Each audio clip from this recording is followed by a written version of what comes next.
Praise the Lord. Let us pray.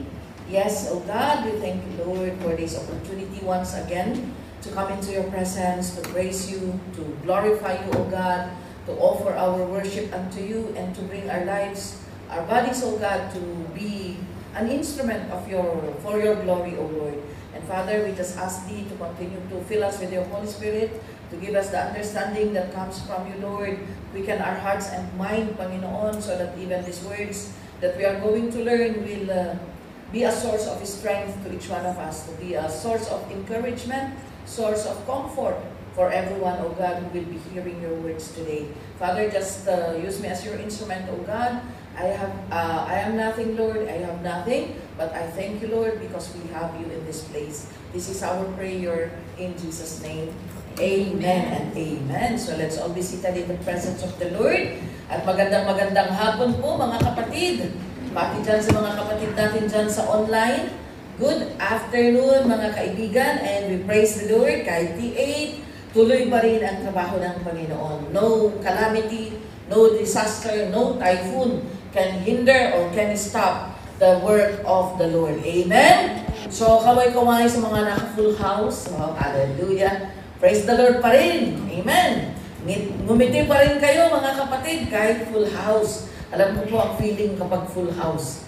I was once a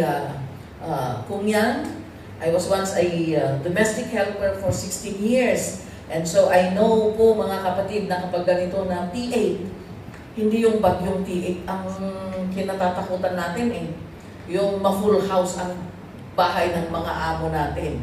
Amen? But then, we still praise the Lord that we have this opportunity. Kahit hindi po kayo nakalabas, we still have this technology na pwede nating mapakinggan pa rin at pwede pa rin tayong maki-join na sa mga service, okay, para mapakinggan ang salita ng Panginoon.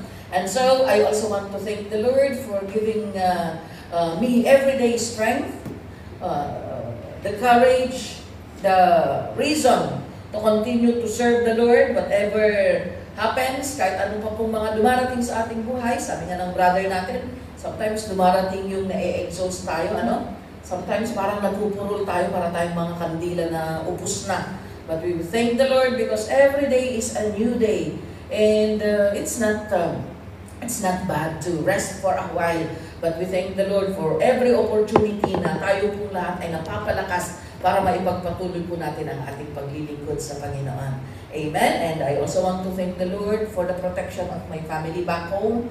I thank God kasi kahit na nandito po tayo, when God blesses His people, when we obey Him, God will surely bless His people, and it's a package that God will also take care of our families back home. He knows what we care for, and as long as we mind what God's passion is or heartbeat is, God will also take care of our own families. Amen? So, ang pag-aaralan ko natin sa hapong ito is about what can we offer to God. Amen? Ano ba ang mai-o-offer natin sa ating Panginoon? Or maybe we can also answer another question na ano bang pwede natin magawa para sa ating Panginoon? Or ano ba ang qualification para masabi na pwede tayong makapaglingkod sa ating Panginoon? And so we thank the Lord because every question that we have in mind, the Bible has the answer. Amen? Ano man yan, pati marriage, pati relationship, pati sa anumang klase, sa trabaho, sa paglilingkod, sa love life, nasa Bible po ang lahat ng kasagutan. So we just need to run to the word of the Lord. We just need to soak ourselves doon sa mga salita ng Panginoon, and we can find there the answers to our questions. And we can see here what are the principles of God in using His people. Do we need to possess a pleasing personality para makapaglingkod sa Panginoon? Para masabi at para magamit? Do we need? Merong nagtanong, ano ba ang qualification para magamit ka sa pulpito? Huh? Ano ba ang qualification para magamit ka sa pulpito? Or ano ba ang qualification para magamit ka? Pwede mong galawin yung mga instruments or to be qualified na makapaglingkod kagaya ng iba. And so we have the answers in the word of the Lord. And let's try to see the principle of God in using His people. Let's start with Moses. Si Moses, alam po natin that Moses, after he ran from Egypt, he ran to the, doon sa kanyang father-in-law, si Jethro, and then his life, naging simple lang yung buhay ni Moses. After he ran from Egypt, so he tended the sheep for so long, using his tungkod. He tended the sheep, naging simple ang buhay ni Moses. Yun lang, he tended the sheep, inaalagaan niya yung mga possessions ng kanyang father-in-law using his staff, yung kanyang tungkod, and kontento siya. And he mastered it. He mastered the job given to him, and he enjoyed it. And unknowingly, na yung kasimplihan ng kanyang buhay, yung instrument na nasa kanyang kamay, hindi niya alam na yung simpleng staff, yung simpleng tungkod na pang-guide niya sa mga sheep, pang-direct niya sa mga sheep, ay gagamitin ng Panginoon para makapagligtas, para iligtas ang mga Israelitas. Okay? And so, let's start with Moses. Kasi sabi ng Panginoon in Exodus chapter 14, verse 15 to 16. Sabi niya dyan, kasi this was the time, di ba, alam natin yung story that God asked Moses to go back to Egypt, to lead the people out of Egypt dahil naririnig ng Panginoon, nalalaman ng Panginoon sa pamamagitan ng pag-iyak ng mga Israelites kung ano yung sitwasyon nila, yung paghihirap nila. They are being oppressed by the Egyptians. So sabi niya kay Moses, Moses, go back to Egypt to bring my people out. And successfully, after how many trials and error na sinubukan ni Moses na ilabas ang mga Israelites dahil ayaw ni Pharaoh, pero walang nagawa si Pharaoh dahil in the end, sa pamamagitan pa rin ng kapangyarihan ng Panginoon, Moses was successful in bringing the people out. Pero before pa man, yung full deliverance nila, bago pa man sila fully na mailigtas from the hands of the Egyptians, na-corner sila because they were running from the Egyptians, they were going out of Egypt, and then na-corner sila dahil yung hinaharap nila is dagat. There's no way to cross the sea. And paglingon nila, Pharaoh changed his mind. Sabi niya, oh no, habulin niyo yung mga Israelitas at ibalik niyo sila because who will do the hard work? Sino ang gagawa ng hard work? Sino magiging slave dito sa Egypt? Pinalabas natin, pinaalis natin yung mga Israelites. So he changed his mind at ipinahabol niya ang mga Israelites. And so, yung mga Israelites were in a situation of hopelessness. Kasi, harapan nila is dagat, and then yung likuran nila is yung mga humahabol sa kanilang mga kaaway. Kung ikaw ba naman ang gano'n ang sitwasyon, what will you do? Diba? You would pray for the rapture na. Lord, ag-rapture ko man. Diba? Ag-rapture ko man, Apo. You will pray for something, for a miracle, for you to be saved. And so, ganun ang ginawa ni Moses. Sabi niya, then the Lord, because Moses cried out to the Lord, Lord, did you bring us to this place in order for us to be killed? Nilagay mo ba kami dito para mamatay lang din pala kami, Panginoon? Sabi ni Moses. And so the Lord said to Moses, why are you crying out to me? Tell the Israelites to move on. Kahit ano pa ang hinaharap, this is a very prophetic. Kahit na-corner ka, kahit parang hopeless ka na, move on. Tell the Israelite to move on, sabi ng Panginoon. Because wala na silang malilingunan, wala na silang mapupuntahan. Yet the Lord said, move on. By how? In verse 16, ano ang sabi ng Panginoon? Raise your staff and stretch out your hand over the sea to divide the water so that the Israelites can go through the sea on a dry ground. Kaya yung tungkod na simple lang, ginamit ng Panginoon to save all the Israelites coming out of Egypt. Simple lang yung tungkod ni Moses. It was just used to tend the sheep, tagabaot, kung may mga hindi sumusunod na mga karnero, okay? Taga-lead kung saan sila pupunta, where the green pasture is. Yun yung gamit ng tungkod ni Moses at na-master ni Moses na gamitin yung tungkod niya. Not knowing na one day, one time, God will use that simple thing in His hand to bring salvation to a multitude of people. Amen? Kaya, sabi ng Panginoon, raise your staff, itaas mo yung tungkod mo and stretch out to your hand to the water para mag-divide yung water. And lo and behold, when we read our Bible, nag-divide nga po yung dagat at dumaan yung mga Israelites on a dry ground. And as soon as nakadaan na, naka-cross over na yung pinakalas na Israelite, God put it back once again. Kaya nalunod po yung mga Egyptians. The Egyptians thought that they are part of the miracle.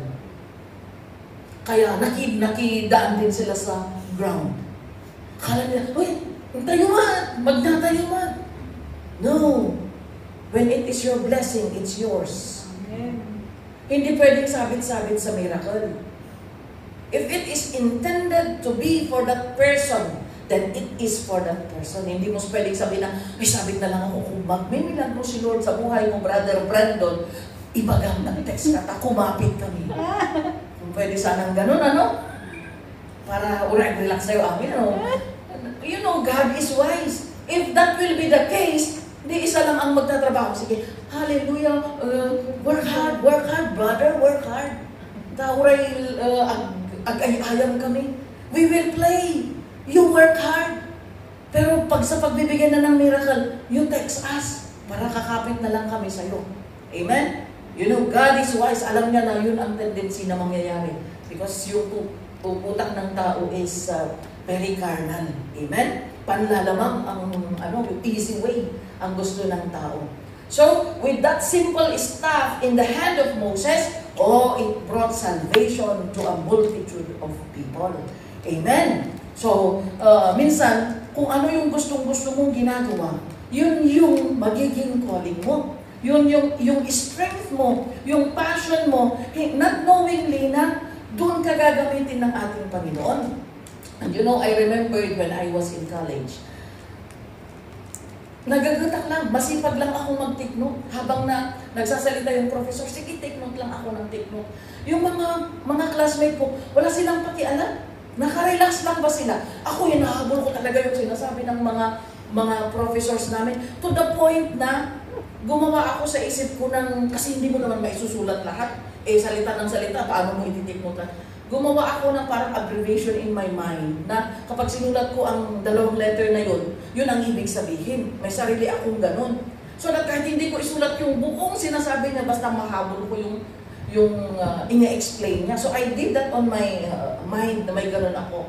Until such a time na kapag exam na o kaya quiz, ginotebook ko nga rin tibulo din na amin na apan ipasirox. Kasi wala silang tinake note. Kaya lahat ng kopya nila na nire-review nila, yung notebook ko lahat yun na ipasirox. It became a passion, hindi ko naiintindihan na gano'n. Until such a time na dumating tayo sa point na magdi-DTC tayo. And then, now that I understand, bakit kaya pala ganun ako noon? Kasi one day, one time, I will use that passion to give glory to the Lord. Amen? And yung DTC po natin, kaya yan, ang instruction po natin sa DTC book, to those na nakakuha mo ng DTC book, ang instruction po natin, huwag pong ikakalat. Kasi makakita lang po kami ng nakakalat na DTC book, it will be confiscated. It's not, hindi po yan ordinary na libro, mga kapatid. Amen? So, kung kayo ay nakakuha, please keep it properly, value it, and use it for the glory of the Lord. Kasi alam niyo kung bakit naisulat po yung DTC, nabuo po yung DTC na yan. Sa cellphone po yan na i-type. Wala pa po tayong laptop or iPad noon, hindi pa po uso. And how I wish na noong nagagawa yan sa cellphone, sana uso na yung, alam niyo yung copy-paste sa cellphone. Now, it's very easy ngayon eh. Kasi picturean mo pa nga lang yung document, tapos i-select or mo yung picture, you can have the text and then transfer it to Microsoft Word. And that's it. In 2 minutes time, meron ka na kopya. Pero noon, mano-mano, kaya talagang cellphone pa na nagagawa. Imagine yung gaano kakapal yung DTC book na mano-mano na na-type. Kaya yan, nagawa sa toilet, nagawa sa CR, ay sa kusina, kung saan na itatago yung cellphone para lang mabuo yung mga ganun. And so, thinking about it, ay, ganun pala talaga. Yung passion mo noon, yun yung gagamitin ng Panginoon na para sa ganun ay maging instrumento, para sa ganun ay it will bring glory to the Lord. Amen? So, panimuto mo, isipin mo, you try to connect kung ano yung gusto mong ginagawa, and then now that you are serving the Lord, it is connected. Amen? So, nasa inyo ang confirmation. Another example is in Judges chapter 3, verse 31. Ito naman si Shamgar. Okay? Si Shamgar naman, you look, Shamgar hindi masyadong na-mention sa Bible, hindi kagaya ni David, Joseph, Moses, Abraham. They are famous, prominent Bible characters. But Shamgar, simple man, kagaya din ni Moses, who was just tending animals, nag-aalaga lang ng mga animals. But yet, ano naman ang ginawa ni Shamgar? After Ehud came Shamgar, son of Anak, who struck down 600 Philistines with an ox goad. He too saved Israel. Si Shamgar naman, ang hawak lang niya is ox goad. Ano ang ox goad? It is a stick na yung dulo niya is sharp. Ginagamit naman yun to provoke the mga baka, pangtaboy ng baka. Sinearch ko yung Google niya na translation is ox goad is pangtaboy ng baka. Yun yung ginagamit na it's a long stick na mayroong sharp edge at the end. And then yun ang ginagamit in order kapag tumitigil yung baka, tinatamad yung bakang mag-move, they will use that to provoke the baka to keep moving. Yeah? Kasi lamang stimulus, mag-stimulate for the baka to keep moving. Okay? So, Shamgar, yun lang ang hawak niya. Pero ano ang sinabi niya dito? Oh, he too saved Israel through that simple tool in his hand. Yung pangtaboy lang ng baka. Pero nakapagligtas ng maraming mga Israelites during their oppression period in the book of Judges. Amen? So nagamit si Shamgar para makapagligtas din ng mga Israelites through his ox goad. Another one is si David.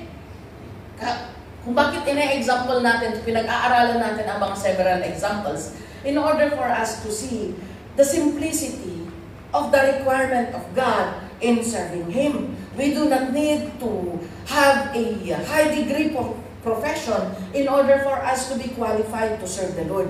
We just need our heart being in line with God's command and with God's will. Okay? We do not need to pretend to be somebody else, and we do not need to be rich to be of use by God. Amen? So si David naman, ano naman ang ginawa ni David? In 1 Samuel chapter 17 verse 49, this was the time na tinalo ni David si Goliath. Remember that Goliath was provoking and mocking the people of Israel, even the God of Israel, ay talagang iniinsulto niya. He was mocking them because he is proud na siya ay isang malaking tao.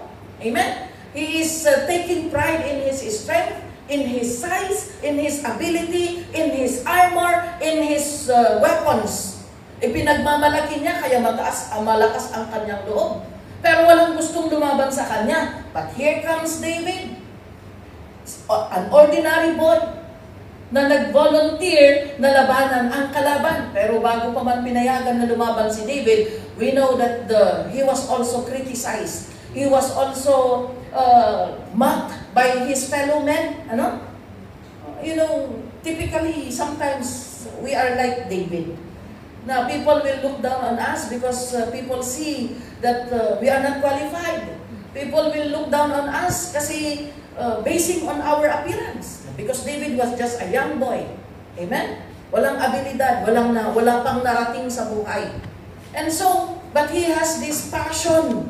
Kasi narinig niya that Goliath is insulting his God. So sabi niya, sino ba itong nang-iinsulto sa Diyos ng Israel? He wanted to defend the name of God. And that is the kind of character that God is looking for us from us. Amen? Yung idepensa natin yung Diyos natin. It's not by our might and by our physical weapons, but by our faith. Amen? Kaya si David, ano ang ginawa niya? Siya ang lumaban. And matapang si Goliath. Sabi niya, anong sabi niya doon? Yung, ano ba, ilalaban niyo ba sa akin is, am I a dog? Sabi ni Goliath. Aso ba ako para ilaban niyo sa akin ang payatot na ito? Na ininsulto niya si David. But then, ano ang ginawa ni David? Reaching into his bag and taking out a stone, he slung it and struck the Philistines on the forehead. And the stone sank into his forehead, and he fell face down on the ground. What was in the hand of David? Stone. Amen? What was in the hand of Moses? A staff, tungkol. What was in the hand of Shamgar? Ox goad. What was in the hand of David? Bato lang. Pero, it brought salvation. Nung natalo si Goliath, the whole Israelite was free from fear. Imagine, bato lang pala. Pero ang panakot ni Goliath is javelin and sword. Tapos meron pa siyang shield. Tapos ang laki pa niyang tao. Pero ang ginamit lang ni David was just a stone and his tirador. At natalo si Goliath. It brought salvation to the people of Israel. Amen? Another example, si Samson. In the book of Judges, chapter 14 to 15, ano naman ang case ni Samson? Napalaban si Samson against the Philistines. It's because he was going to see his wife. Pero, dahil ayaw sa kanya ng magulang ng babae, ipinaasawa yung asawa niya sa iba. So, sino ba naman ang hindi magagalit? Asawa mo, ipapaasawa sa iba? Kauray sino mo't piman-an. Diba? So, naggalit si Samson. At ano ang ginawa niya? He retaliated. Nagdepensa si Samson to the point na mas lalong nagalit yung mga Philistines. And yung mga people of Judah, they were so afraid sa pwedeng gawin ng mga Philistines. Kagaya ng mga tribal war. Kapag inaway mo ang isa, ayan na ang tribo. Kahit hindi yung pumatay ang makita nila, basta kalugaranda ka. Amen? Ganun ang nangyayari noon. Kaya kapag nalaman nila, mayroong napatay ang mga isang ganito na taga-ganito, magtatago ang mga tao noon. I remember those times na talagang at night, maraming mga paano nagtatakuhan sa mga bahay-bahay sa kapitbahay mo because they need to hide the people na kamag-anak ng nakapatay or kabarangay or kalugar. Kahit hindi kamag-anak kung nanggaling doon sa lugar ng pumatay, kaaway yan. Ganyan po ang estado noon. Nung hindi pa pinapasok ng Ebanghelyo ng Panginoon ang Kalinga, ang Ifugao, at kung Sadanga, at yung mga iba't ibang provinces. But we praise the Lord because when the word of the Lord entered these places, massive change was nagmanifest po ang changes for the glory of the Lord.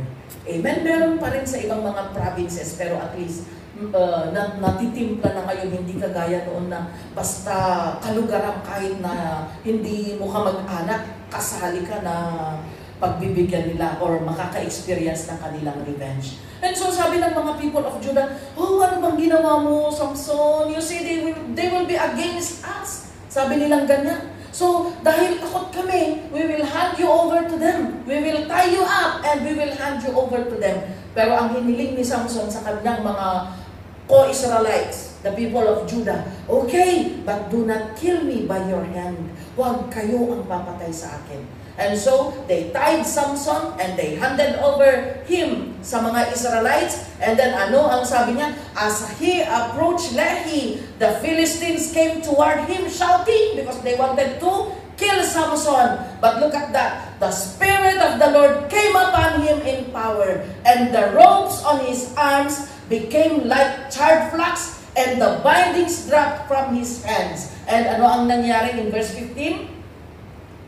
Finding a fresh jawbone of a donkey, he grabbed it and he struck down 1,000 men.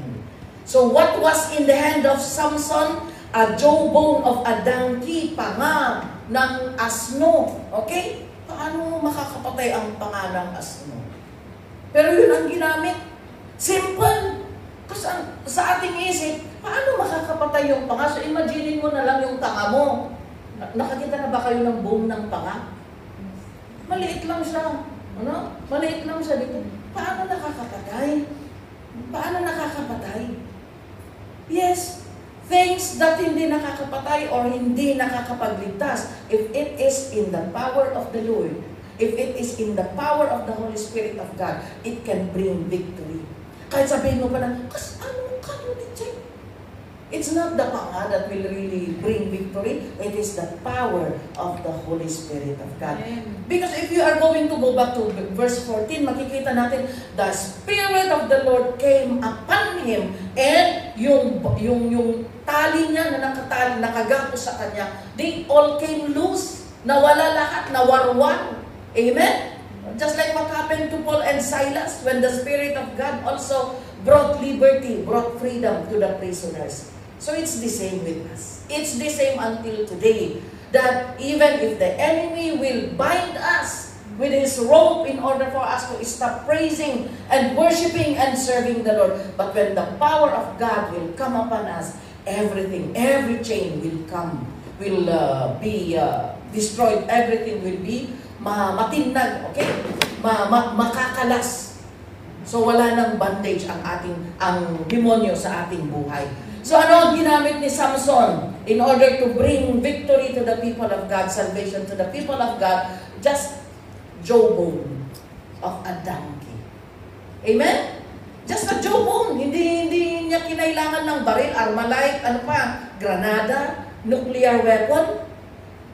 Hindi na kailangan yun. Ang kailangan lang natin is the simple thing that is in our hand, and with the power of God, it can bring salvation. Another example, simple boy, hindi na pangalanan. Okay? Just a boy. In John chapter 6, verse 9 to 10. This was the time when Jesus was teaching and so many people were following Him. 5,000 of them. And God is concerned. Jesus is concerned sa kanila. Kaya dito din sa makikita natin na parable na ito. Okay? Sa story na ito. We can see that God is concerned to those who are following Him. Kasi after the crowd was following Jesus for 3 days, sabi nga, oh, let the people sit down, they are hungry.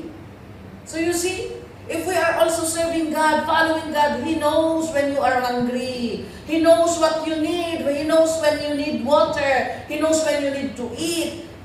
Ibig sabihin, He knows what is in your heart. He knows what is your longing. Amen? The key there for God, for Jesus to mind or to notice your need is to follow Him. Amen? The key for Jesus to see your need, to look at your need, is for us to follow Him. So sabi niya, let the people sit down. Pero saan tayo kukuha ng ipapakain natin? Sabi ng mga disciples, where will we get pagkain para i-feed sa mga 5,000 na ito? There are too many. Pero sabi nila, here is a boy with 5 small barley loaves and 2 small fish. Sabi nila, pinasubo nila yung bata. Diba? Imbis nga isudat utusan ni Apo Diyos nga pag-agbiro, ay dapat yung ito eh. Nag-awit na nga 5 loaves and 2 fish. And alam po natin, in the next verse, Jesus said, have the people sit down. As the people sit down, there was plenty of grass in that place, and the men sat down, about 5,000 of them. And we knew what happened. God break the bread, and then prayed. Also with the fish, Pinanalangin ng Panginoon, and it was enough to feed the 5,000 of people. Tapos meron pang leftover na 12 baskets. Amen? Na Sharon pa nila. Kaya noon pa pala, may Sharon na talaga. Alam niyo yung Sharon? Merong balot. Pagkatapos ng kainan, merong take out. So, even at noon pa, mayroon ng take out talaga. Amen? So, ganyan po ang nangyari. So, this boy brought salvation. What is that salvation? Hunger, yung salvation nila mula sa pagkagutom, physical salvation. Nagkaroon sila ng makakain. Okay? Another one, example ni Peter.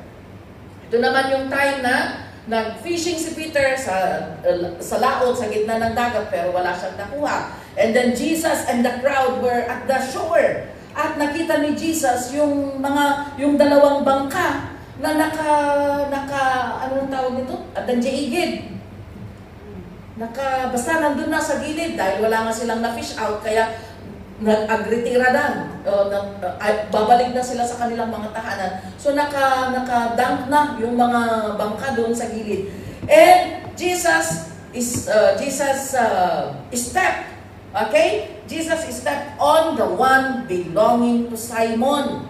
At hindi po nagreklamo si Simon, hindi niya sinabi na, Jesus, nilinisan ko na yung bangka, tapos pinatungan mo na naman, narugitan. Nangaing parit, ipinagamit niya sa ating Panginoon. That is in Luke chapter 5, verse 3. Sabi niya dito, he got into one of the boats, the one belonging to Simon, and he asked him to put out a little from the shore. Then he sat down and taught the people from the boat. Ginamit ng Panginoon para makapagturo. And of course, this multitude of crowd, these people in the crowd, hindi lang tatatlo or lilima. Of course, kapag napakinggan nila yung salita ng Panginoon, what will the Word of God bring to people? Salvation, freedom, deliverance, healing. So ginamit ng Panginoon yung bangka ni Peter in order for God to teach the people about His Word, miracle, and His love for all the people. Amen? So ipinagamit ni Peter yung bangka niya. Another example is si Lydia. In Acts chapter 16, verse 40. Okay? This was the time after na nakalabas na sila Paul and Silas by the miracle of God. Nakalabas sila from prison. At after Paul and Silas came out of the prison, they went to Lydia's house where they met with the brothers and encouraged them. Then they left. Ano naman ang ini-offer ni Lydia? Her home, her house, para i-accommodate ang mga lingkod ng ating Panginoon.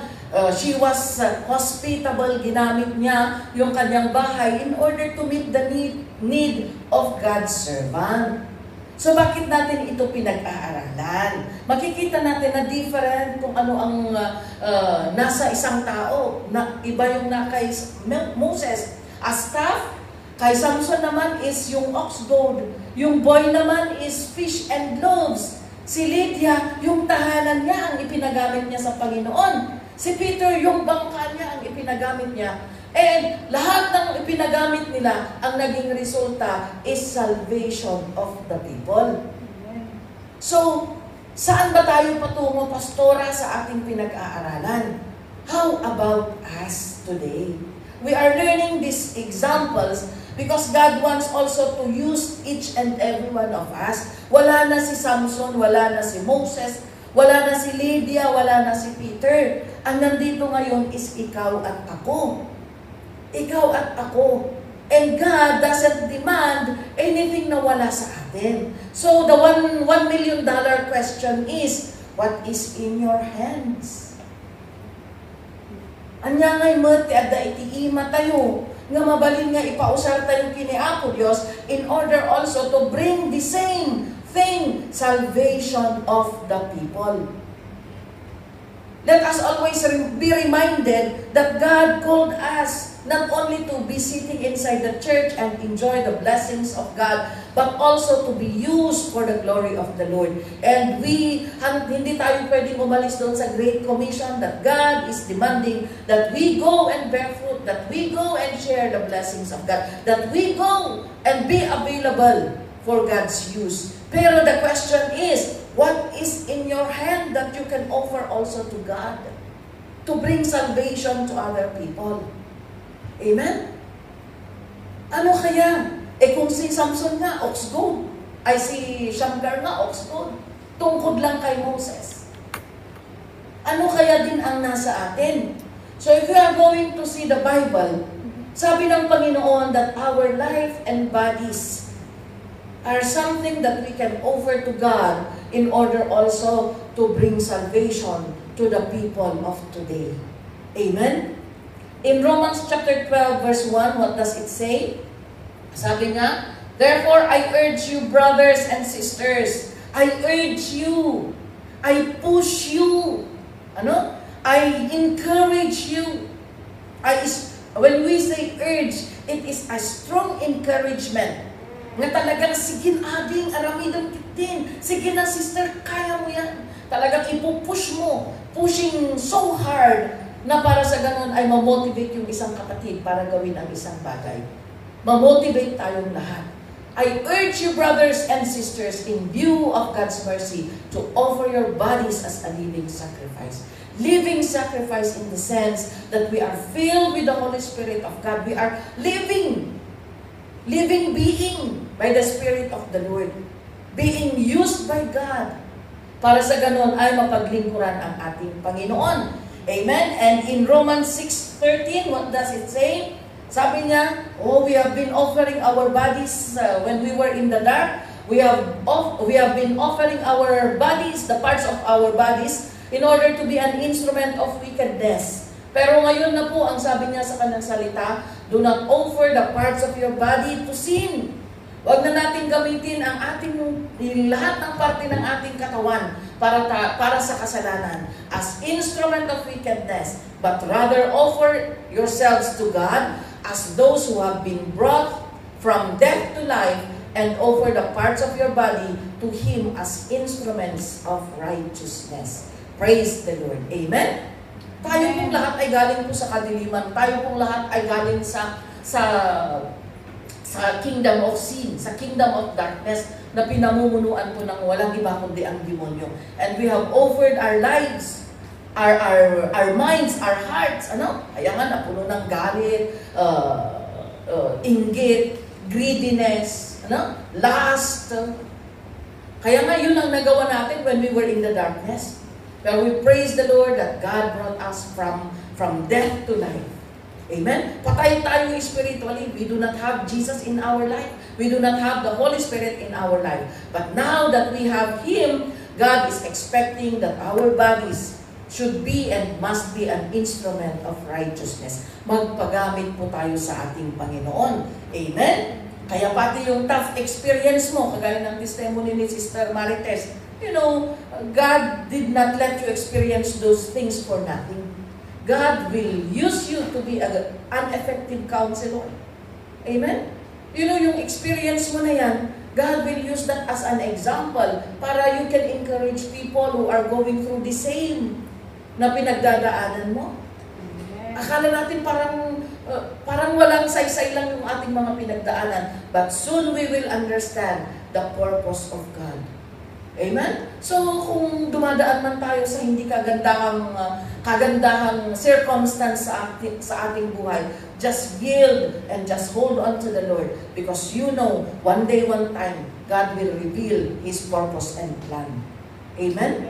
Kaya yan, let's just enjoy the presence of the Lord. Do not give up. Huwag mong sabihin na ikaw lang ang natitesting. God is testing every one of us. Amen? Pero ang maganda doon, God will never give us something that is beyond our capacity to endure. Amen? So our life, our bodies, that's why now that we have come to know the Lord, God is expecting us to serve Him. Hindi naman in a full-time ministry. If you're not called to be in full-time ministry, then walang problema. Pero God is expecting us to give our life to Him. Whatever capacity, whatever, kahit sa trabaho po ninyo, okay? Kahit kung yan kayo, mayroon kayo, you are a missionary in your employer's house actually. Huwag mong maliitin ang sarili mo. Kasi kaming mga pastor, hindi kami pwedeng pumasok sa mga bahay ng employers nyo. Kayo na nakakakilala sa Panginoon na members, kayo ang nakakapasok. So ibig sabihin, yan ang destino mo. Yang amo mo, yang bahay ng amo mo, yan ang destino mo. Kaya si Brother Brandon, yung school niya, destino niya yun. Amen? Si Sister Sandra, yung workplace niya, destino niya yun. Amen? Siya ang pinadala ni Lord doon para mag-ilaw. Amen? So we need to offer our life to serve the Lord. Another thing that we can offer to God, of course, nagkakabirok ti Oxford, Pastora, Jobon, Kabradabang Aramas, we do not need those things anymore. Amen? What is in your hand? Your time. We have our time in our hands. Huwag nating sabihin na, ay, talaga nga busy ako, Pastora. You know, if we manage our time properly, meron at meron kang makikitang time for you to do the things of God. Amen? Meron at meron kung talagang gusto. Pero kung ayaw, maraming dahilan. Kung gusto, may paraan. Amen? Pero kung talagang ayaw mong maglingkod, ayaw mong gumawa, we have a lot of things na i-reason out. Amen? But our time, ano ang sabi ng Panginoon sa Ephesians 5:16? Make the most of every opportunity because the days are evil. Habang meron pa tayong magkakataon na maglingkod tayo. Because anytime God can take our life. Amen? God can take our life. God can take our strength. God can take even our job. So while you have your job today, offer it to the Lord. Mag-offering tayo, mag-tithes na tayo habang may trabaho tayo. Because kung wala na tayong trabaho, hindi tayo makokonsensya na tapos ang problema, kung kailan wala kang trabaho, siya sasabihin na, gusto kong mag-tithes. Nung may trabaho ka nga, ayaw mo. Nung wala pa kaya. Diba? So while we have the power to give, while we have the opportunity to give to the Lord and support the kingdom of God, then let us give. While we have the time to worship God, amen? While we have day off para paglingkuran ang Panginoon, so yan. If you are free, alam mong free ka at alam nyo ang sitwasyon dito sa church during weekdays, full kagabi man, yan na gana. Anong tawag dito? Nagsi-switcher sila din ang kakanta, tapos babalik tatakbuhin yung switcher. Ano? You know, if you can see the situation here, parang ano lang, gumugulong lang sila. Siya yung MC, tapos siya din ang mag-switcher. Mamaya babalik yung ano, paikot-ikot lang sila dahil kulang ang tao. Pero kung ikaw, kapatid, and pwede kang makalabas-labas sa bahay ng amo mo, you come and help in the kingdom of God. Amen? You come and help na i-establish natin ang trabaho ng ating Panginoon. Amen? Yan, our time, let's make use of our time. Maybe yung free time mo pa na yan, matututo kang mag-play ng guitar o kaya mag-play ng instruments if you're going to use it for the glory of the Lord. Amen? So wag po nating sayangin mga kapatid. Our time to text, to invite, and to encourage. Wag Facebook ng Facebook. Yan? Wala nang nagla-like doon sa ano, i-refresh mo, kailangan. Kita mo mano, tinag-likes. Madismaya ka mo awan. So instead na babantayang na tayo post mo, at text ka na lang kalagi din na follow-up. Diba? I-text mo yung mga follow-up or tignan mo, pansinin mo, let's be sensitive. Sino kaya ang nawawala? Bakit parang matagal nang wala si sister? I-text ko nga. Ano? Let's make use of our time to invite, to encourage, to follow up ang mga kapatiran natin, to encourage other people to hear the word of God. Or you can also preach to your relatives, to your family, to your friends. Instead na puro anong tawag nito? Yung ano ng Facebook mo ang inaatupag natin. Let's make use of our time to bring people to the Lord. Another thing that we can offer to the Lord is our gifts, our gifts given by God. Remember that God gave us gifts through the presence of the Holy Spirit.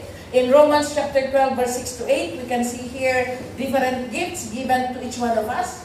We have different gifts according to the grace given to us. Hindi po magkakapareho ang gift ng bawat isa. So, dapat wala pong nag-aaway-aaway. Amen? Kasi ano ngayon no, amin tayo singer. Diba? Maganda naman sana, okay din naman sana. But if lahat tayo ay preacher, lahat tayo ay, lahat tayo ay evangelist, walang pastor, walang teacher. So, mapipilayan, hindi maganda. But God is so wise na iba-iba ang gift ng bawat isa in order that we can fill in the gap. Amen?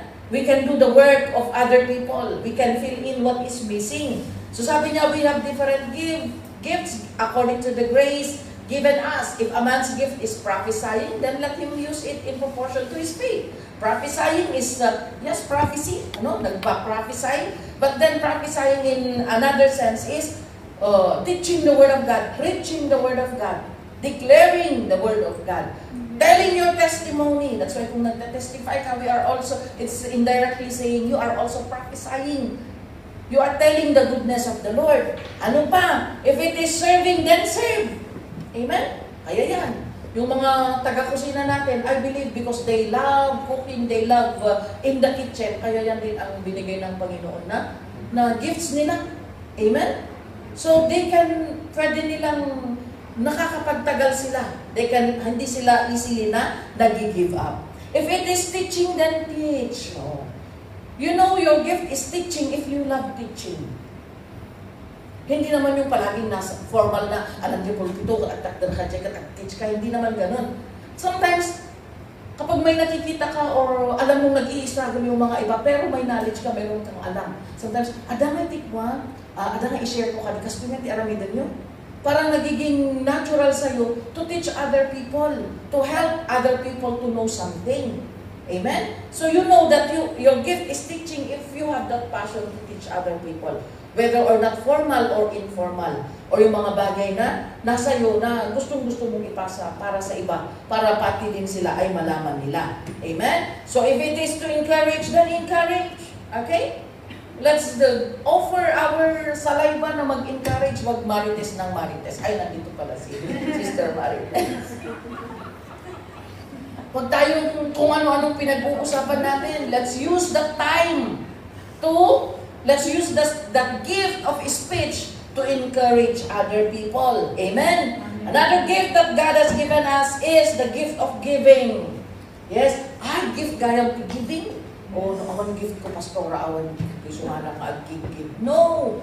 Giving is given to everyone who believes. But there is a certain thing na talagang gift niya ang giving. These people, you don't need to exhort long exhortation para sila ay magbigay.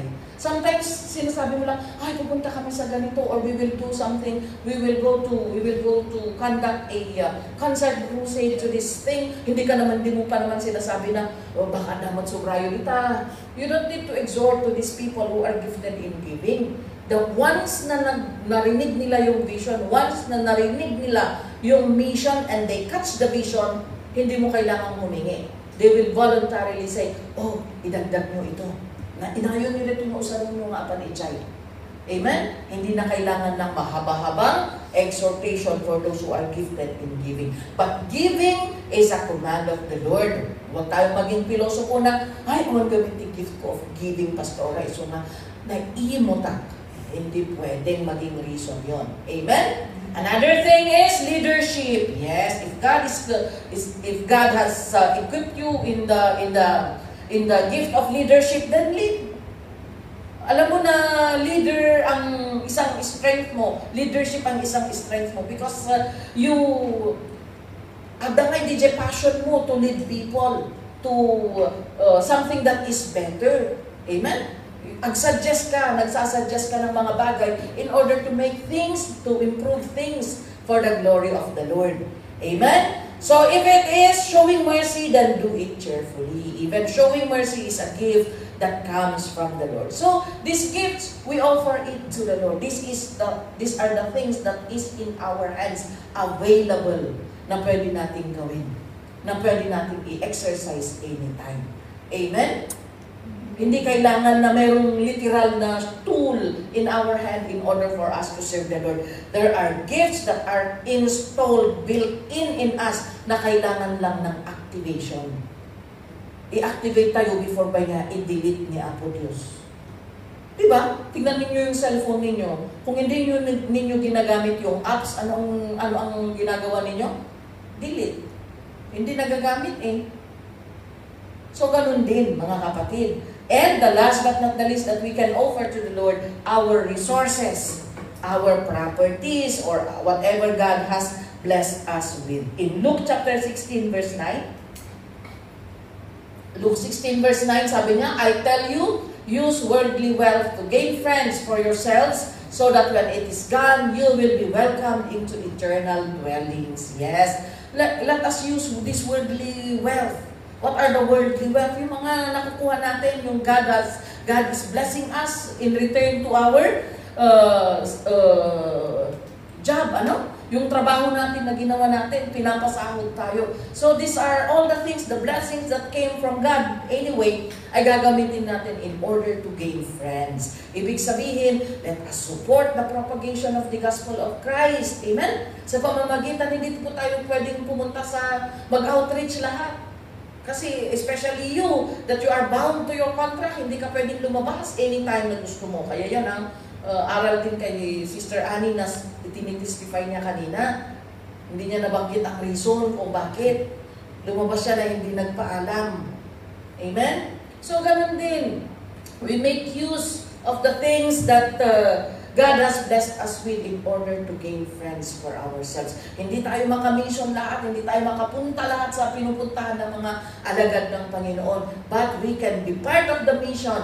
We can be part of the work of the Lord through our worldly wealth. When we offer them to the Lord, yan po ang gamit kung bakit tayo nag-e-exhort ng tithes and offerings. Para sa ganun po ay maipalaganap ang Ebanghelyo ng Panginoon. And you know, Free Believers is not a church supported by organizations. Hindi po tayo kagaya ng ibang churches na mayroong organization in the United Kingdom, in the US na nagsusupply ng provision nila. Tayo po ay nabubuhay sa mga tithes and offerings po natin. But we praise the Lord that our simple offerings to God, naging global po tayo. Naging global po yung trabaho ng Panginoon. But it is by the grace and power of our Lord Jesus Christ. Amen? So, pwede tayong makipagparte. What is in our hands? The $1 million question is, what is in your hand? Your salary. Your possessions. Kagaya ni Lydia, pinagamit niya yung kanyang bahay na kung saan doon nagtitipon-tipon ang mga disciples. Amen? So if you have a house at hindi naman nagagamit, why don't you offer it para pag-Bible studyan? O kaya para pag-servisan, baka mayroong naghahanap ng church venue. Yung bahay mo, inaamag na, agbubuot, awan mangus-usar. O, di ba? Kesa sirain ng buot, ng, anong tawag ng, ang buot? Molds. Kaysa sirain ng molds, ipagamit na lang natin sa ating Panginoon. Amen? So yan po mga kapatid, ang aral natin sa hapong ito, that we can use anything that we have in order to serve the Lord. And we do not need to be somebody else. We do not need to have something that is great and expensive in order to be qualified to serve God. The simple thing is that what is in your hand that you can use to serve God in order for God to bring salvation to a multitude of people. Amen? So kung ano ang nasa iyo, ikaw lang din ang nakakaalam. Kaya pinag-aralan natin yung mga itong bagay para makita mo kung ano ba ang ibinigay ng Panginoon sa iyo na pwede mong gamitin. And it is a privilege na through you and your sacrifices and whatever you have, it's a privilege na magamit and then maging instrument for the salvation of other people. Amen? Hallelujah! So, that's it. And before I give back to the MC, let us pray. Hallelujah, Lord. Salamat po, Panginoon. We thank you for these words, O God, that we have heard. We thank you for the message. We thank you for the story of the life of these people, O God, na ginamit mo, O Lord, na maging daluyan ng pagpapala at daluyan ng kaligtasan, O God. And Lord, they are written para po sa amin, Panginoon. They are already gone, Lord. Wala na po sila, Panginoon. But Lord, they were written in the Bible in order for us, O God, na magamit, Panginoon, para kami din po ay maturuan sa henerasyong ito, Panginoon. And so, we just lift up our lives to you, Lord. Whatever you have blessed us with, O God, whatever things that we have, help us, O Lord, to offer them unto you so that kahit sa simpleng bagay, Panginoon, ay maging instrumento po kami para sa kaligtasan po ng ibang tao, O God.